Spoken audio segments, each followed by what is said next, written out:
Hi, this is RN Bhaskar from BKBB, which is an acronym for Bhaskar Ki Business Baatein. Conventionally, as you know, we have brought you policy analysis, conversations, and an occasional business story every week, week after week. Last week we began, in fact, 4 days ago we began this chapter of ours, which is about news. This is the 4th episode. And not just news. In fact, it is news behind the news.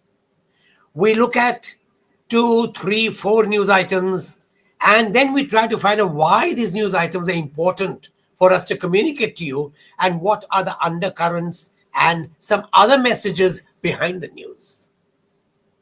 But before we go to the news today, let me introduce my co-anchors to you. We have Katya. Welcome, Katya. Thank you. And we have Isha. Welcome, Isha.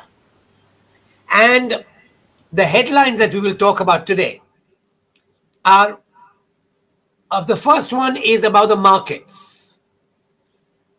And will the markets change or not change? That's what we're going to talk about. The second one is Modi's assurances.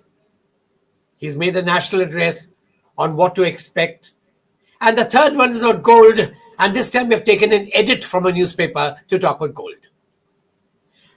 Let's go with the first story. Katya, can we have you? Good morning, sir. As usual, we've seen the market has been crashing for the last few weeks. So what we've also seen is, there are a couple of deals, which are large deals, private equity deals, which were supposed to happen, have broken down. And how did that happen? It's because the valuations in the public markets have now crashed. If you look at Haldiram's, a company which is very much like Haldiram's, this Bikaji was listed and it had gotten great value. And its stock has risen extensively, of course, due to the bull market run, apart from many other things. But when that market crash happened, it has changed the way deals are made in private tables also. Now, this is exactly the reverse of what has happened in 2024. In 2024, very few strategic deals happen. Strategic deals are when private equity exits and some other company buys them, or some other VC fund buys them. Those deals, very few of those deals ever happened because of extensive expectations of valuations, benchmarking them to the bull run markets. But now that fervor has gone away from the private equity markets. It could be good news for strategic buyers because the valuations are at a better place right now. So it's easy to negotiate, and no crazy expectations from founders and other funds to expect large premiums. So do you think it is a good way, sir? Because they were benchmarking it to the IPO premiums, because IPOs were extensive, heavily subscribed. What do you think, sir? Do you think it's good for some rationalization to come back into the markets and PE deals will float through? In fact, Katya, you hit the nail on the head. Many people were expecting these deals to go through because they wanted the money to plan other things. Now with these deals breaking, a lot of these plans may get shelved. And of course, there's the mother of all deals, the Shapurji Palunji case. Right. And we do not know what's going to happen about them. And so the markets will be on tenterhooks. The economy will be on tenterhooks. Let us see what happens. But yes, many deals are not taking place and everyone's sitting with the fingers crossed. Thank you. And let's go to the second story. And Isha, can we have you? Hello, good morning. Hope you're having a great start to the day. Thank you for tuning in. Today, I'm going to be bringing you a headline from The Hindu titled, "Budget Will Pave the Way for a Stronger Workforce, Modi." So, in a post-budget webinar on boosting job creation on Wednesday, the Prime Minister Narendra Modi says that this year's union budget will pave the way for a stronger workforce and a growing economy. So he says that big steps like the national education policy, expansion of IITs, integration of technology in the education system, use of the full potential of artificial intelligence, digitization of textbooks, work of providing learning materials in 22 different Indian languages, and many other such efforts are going on. And these will allow us to bring the Indian education system to the standards of the 21st century technologies. Next, he talks about how the budget also announced the creation of 10,000 additional medical seats in 20 2025 and 75,000 seats in the next 5 years, which aims to boost India's healthcare sector, which is currently facing an acute shortage of medical professionals. Modi also mentions that the center has provided skill training to more than 3 crore youth since 2014 and plans to upgrade 1,000 industrial training institutes and create 5 centers of excellence. Additionally, he encourages stakeholders to capitalize upon tourism opportunities that leverage upon healthcare tourism, education tourism, and yoga and wellness tourism outside of just the transportation and hotel industry. He also states a need to capitalize upon the fast growing AI sector, which holds the potential to bring lakhs of crores into the country. The government has also started a corpus of 1 lakh crores to promote research and innovation, which has taken steps to promote startups. While these tall claims seem promising, there are questions to be raised about the implementation of these schemes. Is there an infrastructure to support 10,000 extra medical seats in this year alone? With only 57.2% of government schools having computers and 53.9% having internet, how will AI technologies be able to unleash their full potential? And will the government be able to create jobs to support these visions of workforce development? There are a lot of questions to be thought about and raised, but that's all from my side. I'd love to hear your thoughts on this story, sir. Thank you. Thank you very much, Isha. Like all politicians, Modi too loves making statements, loves giving assurances that this will be done, that will be done. Remember what his first assurance is? We will double farmers' incomes.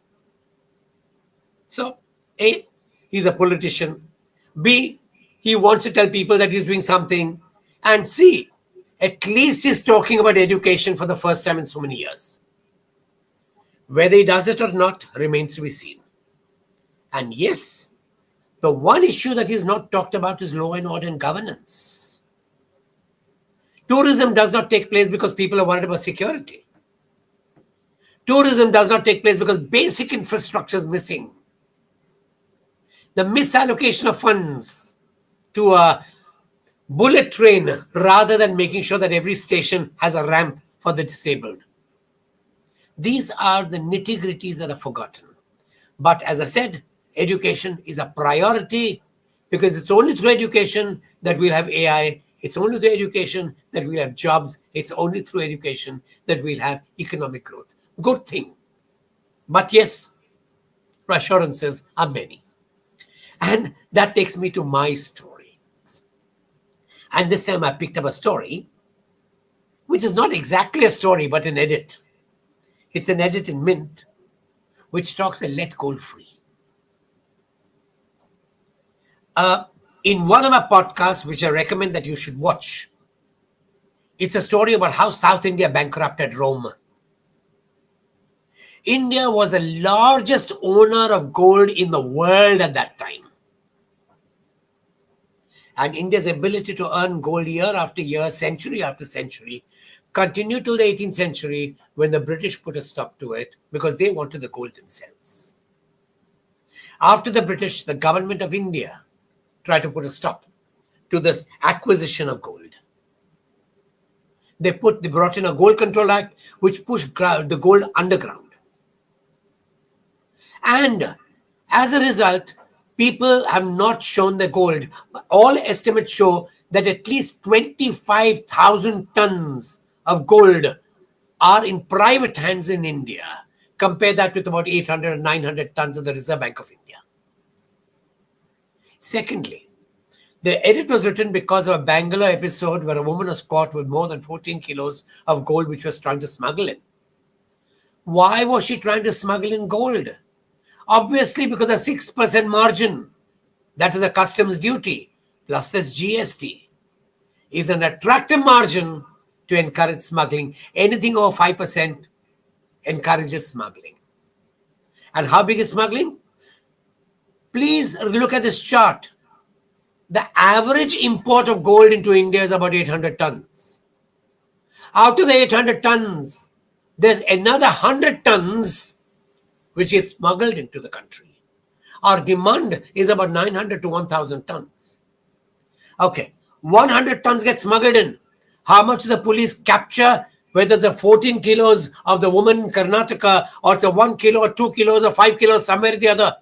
In the whole year, The government, through its customs, through its enforcement agencies, through the police, barely collect 2 to 3 tons. The trouble with smuggling is that the money is bought in the black market. It weakens the Indian rupee. And if your rupee gets weaker, the economy gets weaker. Allow gold to come in free without duty free. Initially, gold will come in, more foreign exchange will go, but the foreign exchange is going legally. It does not corrode the value of the rupee. And once people have confidence in gold, that the government will not start asking questions, even the gold that is underground will come up. The advantage then is the government can show this in its reserves with the Reserve Bank. And once the reserves grow, India's ability grows in being a very powerful financial player in the financial markets. And that is why I respect Mint for saying, please free gold. If you have zero duty, smuggling will stop. People will begin to declare gold. And then if they declare gold, keep the income tax hounds also out. You need to make sure that there's less penalizing of the Indian purchaser and consumer of gold. The consequences that are far-reaching, it can change India. Anyway, that in a way finishes our stories, but let me go to some questions that have started coming in. The first question that's come in is just what I thought would come in. Why does the government give assurances without readying the groundwork first? Because the government thinks more as politicians do rather than policymakers. Policymakers do the groundwork first and then announce the plans. Politicians announce plans first and then begin to do the groundwork, if at all. Yes, India needs to change. India needs to get the groundwork first and then start thumping the chest. Don't thump your chest. Our second question is, will the markets revive or will the downward slope continue? Can't say, but conditions in the global markets are bad. Trump's tariffs have polarized the world. Right now, the Indians and the Americans are talking about the implementation of the high duty structures from the 2nd of April. If the high duty structures come, India could be in big financial trouble. So, yes, the markets go by sentiments. The sentiments are not good. The war in Iran, in the Middle East, and Europe, the Ukraine and Israeli war against Gaza are not yet over, and Trump seems unable to even try stopping the Israeli war. Why does the government have such terrible policies on gold? Because the government likes to control wealth, and gold is a very powerful vehicle. The government suspects gold. Remember Morarji Desai and his Gold Control Act? Remember how this government also increased the duty of gold to 15% and smuggling became rampant. Now they brought it to 6%, but 6% plus GST is also a lot and it encourages smuggling. How much gold? As I said, 100 tons of gold gets smuggled into India every time. And what is and of course there's a sovereign bond which the government tried to bring in. The sovereign gold, the people hold the SGBs, the sovereign gold bonds, feel that they've been cheated because they bought gold from the government 15% duty values, and they may get their money back at 5% duty values. Not fair. The government keeps the difference. Can the government be fair to the people who invested in the government instrument? There are many issues, and till the government starts trusting its people, people are not likely to trust the government too much. And that, in a way, brings us to the end of our session. Thank you for joining in today at 8:15 in the morning. Henceforth, we'll go live every morning at 8:15. And yes, do click the subscribe button. Click the like button. We warm up when we see your likes. And once you click the likes, we know what kind of story we should do for you. And finally, have a wonderful day. See you tomorrow morning. See you. Good luck.